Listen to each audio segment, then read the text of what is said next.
Hello everyone, let's unravel the world of 1984, Piece by Broken Piece, examining its haunting dystopia, omnipresent surveillance, struggle for identity, and the true meaning of heroism in a world designed to break the human spirit. This novel has been banned and challenged across the world because its ideas hit too close to home. Total control, no privacy, a world where truth isn't truth anymore.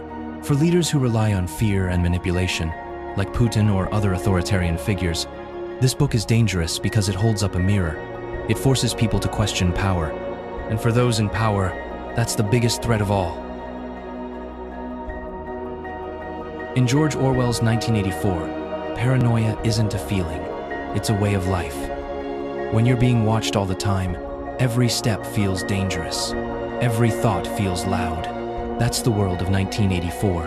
A place where even your thoughts aren't safe, where silence isn't calm, it's control. You know that feeling when the world goes quiet. Not peaceful quiet, but the kind that feels like something's watching. But why does this story still hit so hard today? Why does it stay with us? Why does it haunt people long after the last page? Because it's not just about the future, it's about control, identity, and the fight to stay human. Because it forces us to ask, how far can someone bend before they break? Yet within this darkness lies the most powerful message of all, the human spirit's remarkable capacity for resistance. Even in the face of overwhelming oppression, the yearning for freedom cannot be extinguished.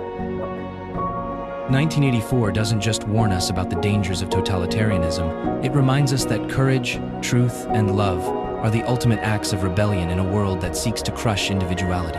The heroes of this story aren't those with weapons or power, but those who dare to remember, to question, to feel. Their battle cry isn't shouted from rooftops, but whispered in forbidden thoughts and secret touches. Proof that even in the darkest times, the flame of humanity can never truly be snuffed out. 1984 doesn't just show us a scary world.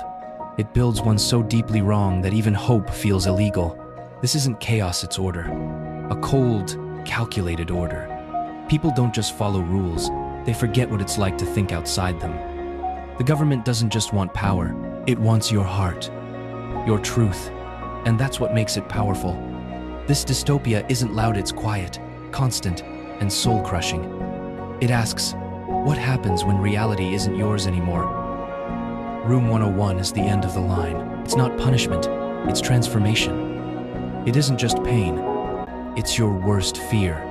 The moment you stop being you, this is where the story becomes personal, where love dies, where resistance ends, and Orwell makes you feel it, slowly, painfully, completely. Winston gives in. He turns on the one person he cared about, not because he wants to, but because fear won. And that's the scariest part, because you start to wonder, what would break me? Why does 1984 haunt us still? Because it cuts through our defenses like a blade of truth. It shows us not heroes with superpowers, but ordinary people facing extraordinary darkness. In this world of endless screens and whispered lies, Orwell's vision burns like a signal fire. Each act of free thought becomes a battle against invisible enemies. Each moment of clarity, a victory. The true power isn't in weapons or strength.